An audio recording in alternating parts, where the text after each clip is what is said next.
এই চোর দমন কমিটির আমি বর্তমানে দায়িত্ব পালন করছি এবং আমাদের সাথে আছেন সিরাজ, মিজান, এছাড়া এছাড়া আমাদের আর ছোট ভাই আছেন বিশাল, মিদুল এবং আহ, আহ, রাব্বি, নুরু, হ্যাঁ, এবং আরো অন্যান্য লোকরা আছেন, দেলোয়ার ভাই, তারপরে বাবু ভাই, আবু বকর ভাই।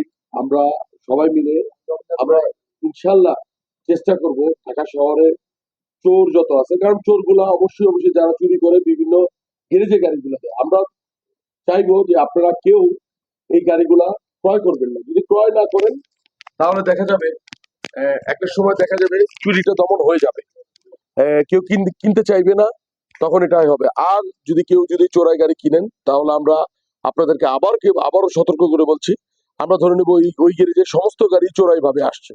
তা আমরা অনুরোধ করব যে কেউ চোরাই গাড়ি কিনবেন না, গাড়ি কোত্থেকে কিনছেন সমস্ত ঠিকানা সমস্ত কিছু রেখে তারপর গাড়ি ক্রয় করবেন। ধন্যবাদ জানাচ্ছি সবাইকে। আল্লাহ হাফেজ।